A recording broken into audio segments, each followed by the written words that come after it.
dagdagan natin yung push mo. Hindi ko alam kung bakit kailangan pang pag-usapan. At si mama naman, aliw-aliw. Feeling ko tuloy ako yung outsider ng family namin. Ate, hindi naman sa nega ako. Kasi ramdam ko, maliban na hindi ka talaga gusto ni Tita Sonia na yan, eh gustong-gusto naman niya si Divina. Pero sorry sila. Kasi kahit nauna sila, ikaw naman ang now and forever ni Kuya Raymond. Even so, hindi ko alam kung napapraning ako o na-insecure ako. Pero nasaktan talaga ako kanina. At pakiramdam ko, may gusto pa rin si Raymond kay Divina.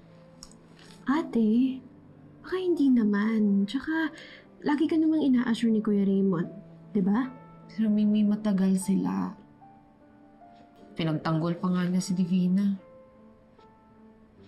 Ay, ayoko nang sumama sa dinner na yan. Another plastikan, another pakisama. Ayoko rin kausapin si Raymond. Mas pinaniniwalaan pa niya si Divina kaysa sa akin. Sabi niya sa akin, may dinedate naman daw ang iba. At wala naman daw ginagawang masama. Then, mas kailangan mong sumama. Ate, mas kailangan mo makipagbonggahan dun, no? Tsaka bantayan mo yung Divina na yan, no? Kasi mamaya, simple na naman yan kay Kuya Raymond. At tsaka kung tama yung nararamdaman mo, malamang dumadamove si Divina kay Kuya. Kaya keep an eye on her. Okay? Sayang yung ganda mo, ate. Retouch pa kita. Nani? Paul. Yan. Pasensya ka na, ha? Naabala ulit kita. Sus, di naman po kayo paala sa akin. Taas ko lang po to, ha? Tapos, bababa ko lang po ng onti to. Ayan. Pero, hindi pa rin po ako expert, ha? Kaya pagpadoktor niyo pa rin po kung sakaling lumala. Pero, wag naman na po sana. Napakabait mo talaga at napakamaasikaso. Alam mo, napakaswerte sa'yo ni Sir Pascual. Bata ka pa lang, ang dami mo nang kayang gawin. Eh, kaming dalawa lang naman din po kasi ni tatay ang gagalaw para sa isa't isa. Lumaki po ako na hindi ko naman nakilala si nanay eh. Nabalitaan ko gumawa ka raw ng video para hanapin ng nanay Lupe mo. Si tatay po kasi hindi po agad sinabi yung totoo sa akin. Noong una po, pinalabas niya sa akin na sinusulatan po kami ni nanay. Pero yung totoo po pala, matagal na silang hindi nag-uusap. Alam mo, hindi ko maintindihan kung paano natiis ng nanay mo na hindi ka balikan. Ang maintindihan ko pa yung mga mag-asawa na ayaw na magkita. Ang hirap isipin na sarili mong ina na natitiis kang hindi makita.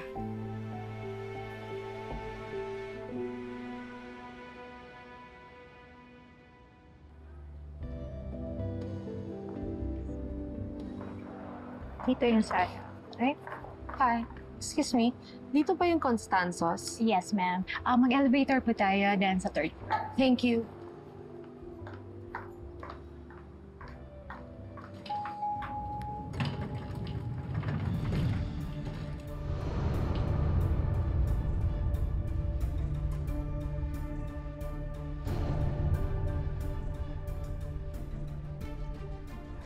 Do I really have to go? Oo nga. May client pa ako. You know, Divina pays me very well. Hindi po siya pwedeng dyanin. We are meeting at Constanzo's. Who's more important? Ako na boyfriend mo or your client? Siyempre ikaw. Pero alam mo, this is my job. This is for us. Pwede na ba ako pumunta sa date ko?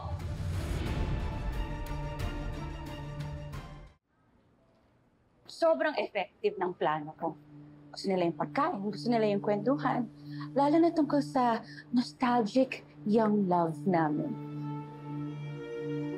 Never naman naging problema si Sonia eh. Sobrang tuwang-tuwa nga siya sa kwentuhan, lalo na sa akin. Si Raymond siguro kailangan pa ng a little effort to happen.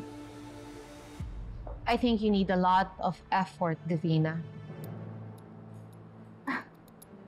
I'm sorry. Alam kong ginagawa mo. Nakikipaglapit ka sa asawa ko dahil may gusto ka pa sa kanya.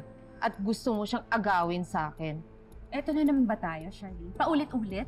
May dinedate nga ako. Dinedate ko si Denver. Denver, nakita ko siyang may kasamang lalaki. And I remember, ang tawag niya sa'yo, kliyente. Binabayaran mo siya para magpanggap kayong nagde-date.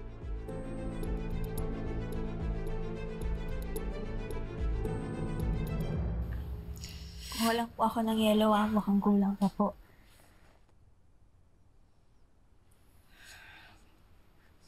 Bakit nakalabas to?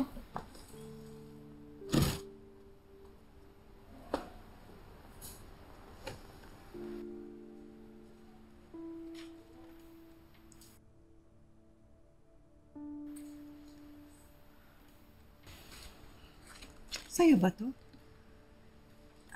Opo.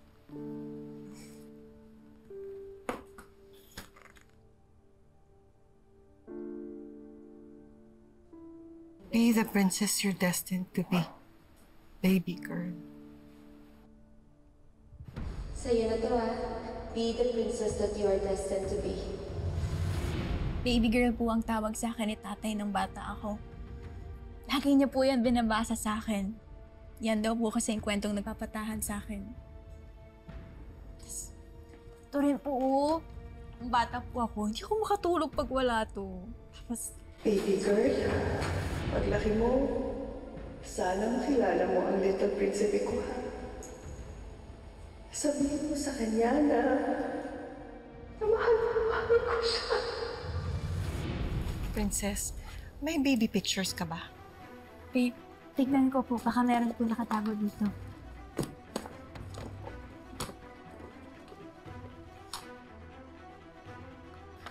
Ito po.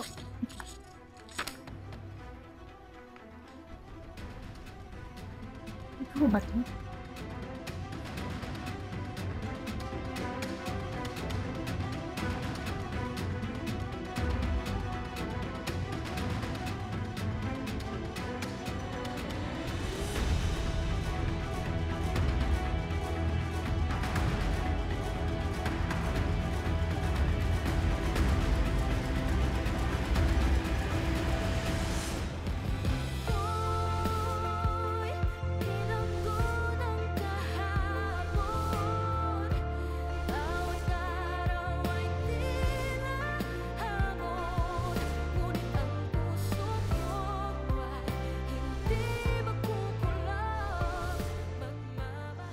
Aminin mo na nagpapanggap lang kayo ni Denver na may relasyon kayo. Pero itago yung totoong intensyon mo na agawan yung sa akin.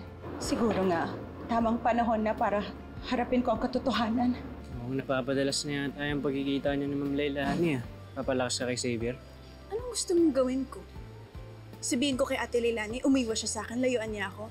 Dahil baka isipin mo na nagpapalakas ako kay Xavier. Iba na siya sa Xavier na nakilala ko. Ako na mismo yung nakakaramdam eh. She's pushing me away. Baka you're just overthinking. Sabihin mo, mukhang umi-epekto na yung paglalandi sa kanya ng princess na yun. Ngayon naintindihan ko na kung bakit hindi binalikan si Princess ng Nanay Lupe niya. Dahil hindi niya to anak. Hindi mo siya anak!